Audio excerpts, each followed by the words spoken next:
इस खबर को पेश करता है Naaz physiotherapy clinic dream valley Zaheerabad. Contact number 6302291768।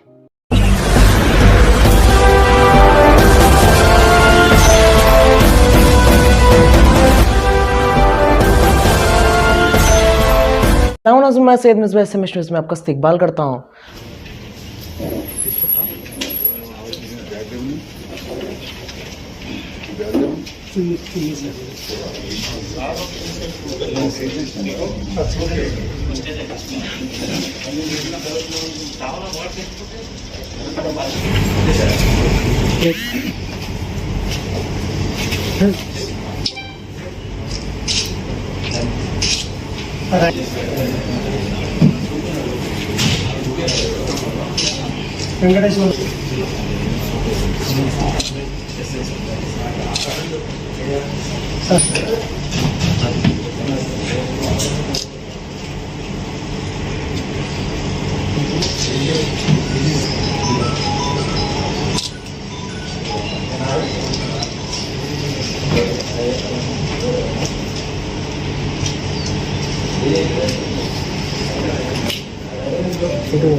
बोलना। हाँ बोलिए। हमारे पास पहाड़ी शरीफ पुलिस स्टेशन में 19 तारीख के दिन एक डेड बॉडी एक पुरानी फैक्ट्री में पड़ी है, ऐसा करके इन्फॉर्मेशन आया था। तो वहाँ पे जाके इन्वेस्टिगेशन हम लोगों ने स्टार्ट किया तो देखा कि वो बॉडी जो है जली हुई कंडीशन में थी और प्राइमरी देखने से ही मालूम हुआ कि वो एक मर्डर केस है। तो उसमें हम लोगों ने तहकीकात इमीडिएटली स्टार्ट कर दी और उस तहकीकात के बाद में आज 5 लोगों को उस केस में अरेस्ट किया गया है। तो बेसिकली जो मरने वाला था इसका नाम था शेख आदिल अलियास नरेश, 35 साल का था और राजेंद्र नगर एरिया का रहने वाला है।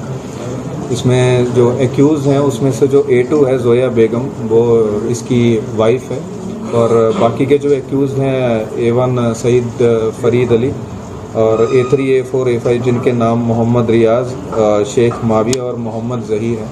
ये सब लोग सैदाबाद एरिया और चंद्रयान गुट्टा एरिया के रहने वाले हैं। जो A1 है उसका बेसिकली थोड़ा बिजनेस है, उसकी गाड़ी है अपनी ऑटो, वो चलाता है। तो इसमें हुआ वाक़या ऐसे हुआ कि जो मरने वाला है इसकी वाइफ के साथ इसका लव मैरिज हुआ था काफ़ी सालों पहले। इन लोगों के 4 बच्चे भी हैं, लेकिन उसके बाद में इनमें थोड़े डिफरेंसेस आने स्टार्ट हुए। इसने जो डिसीज़ ने एक दूसरी शादी भी कर ली एक दूसरी लेडी से और वैसे डिफरेंसेस स्टार्ट होने के बाद में से ये जो इसकी वाइफ है जो कि आज के केस में A2 है, इसने भी इसका भी जो A1 है इसके साथ में दोस्ती हो गई और इनके भी आपस में रिलेशंस स्टार्ट हो गए। तो इन कारणों की वजह से इन दोनों में आपस में झगड़ा चल रहा था और अलग अलग भी इन लोगों ने रहना स्टार्ट कर दिया था। जो वाइफ है वो इधर चंद्रयान गुट्टा एरिया में रहना उसने स्टार्ट कर दिया था और कुछ इनमें पैसों का भी इशू था, डिसीज़ का और A1 का कुछ पैसे भी इनका देने का पेंडिंग था। तो वैसा सब चलते हुए इन दोनों ने A1 और A2 जो वाइफ है दोनों ने मिलकर प्लान बनाया कि इसको ख़त्म करके रास्ते से हटा देते हैं। तो ऐसी प्लानिंग के मद्देनज़र इन लोगों ने 19 और 20 तारीख की रात को ये जो डिसीज़ है इसको उसकी वाइफ के थ्रू फ़ोन करवाया कि घर में आ जाए और उनसे कुछ बात करनी है। और जैसे उसने आने के लिए हाँ किया, ओके बोला, तो जो वाइफ है उसने इमीडिएटली जो A1 है उसको खबर दी, इत्तला दी कि वो ऐसे आने के लिए रेडी हो गया है। तो A1 ने अपने जो 3 साथी हैं और जो कि आज के केस में A3 A4 A5 है उनको भी सबको रेडी कर लिया। तो बाद ये जो वाइफ है उसके घर पे चले गए और जब तक डिसीज़ वहाँ पे पहुँचे ये लोग सारे पहले ही वहाँ पे मौजूद थे और वहाँ पे उसके घर पे पहुँचने के बाद में इन लोगों में थोड़ा झगड़ा हुआ और आपस में, और उसके बाद से उसका इन लोगों ने मर्डर कर दिया। मर्डर करने के बाद में जो वाइफ है, वाइफ को इन लोगों ने एक और के साथ में बाहर कहीं भेज दिया और ये जो बाकी के जो लोग हैं ये लोग गाड़ी लेके आए जो कि एक्यूज A1 की है, वो ऑटो गाड़ी है, उस ऑटो में इन लोगों ने बॉडी को डाल दिया और वैसे ही लोग कुछ पेट्रोल भी लेकर आए और वहाँ से बॉडी को ले जाके पहाड़ी शरीफ एरिया में जो फैक्ट्री है वहाँ पे इन्होंने बॉडी को डंप करके उसको जला दिया ताकि पूरा एविडेंस ख़त्म हो जाए। तो शुरुआत में ये केस बहुत ही नामुमकिन टाइप लग रहा था क्योंकि इस केस में हमको ना तो जो मरने वाला है उसकी शिनाख्त हुई थी और ना ही हमको कुछ और इसमें क्लू थे, लेकिन हमको सीसीटीवी फुटेज के द्वारा कुछ स्टार्टिंग में कुछ क्लूज़ मिले, उनको आगे डेवलप किया गया और बाकी हमको जो लोकल कुछ खबर भी हम लोगों ने इकट्ठी की, वो सारी इन्फॉर्मेशन को डेवलप करते हुए हमने आज इन 5 लोगों को अरेस्ट किया है और इनको जुडिशियल कस्टडी के लिए भेज रहे हैं।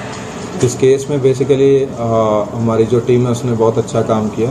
उसमें हमारे ACP वनस्थलीपुरम, हमारे IT सेल इंस्पेक्टर और हमारे पहाड़ी शरीफ इंस्पेक्टर, पहाड़ी शरीफ DI, पहाड़ी शरीफ SI और उनका सारा टीम, इन सब लोगों को हम रिवार्ड से भी नवाजेंगे।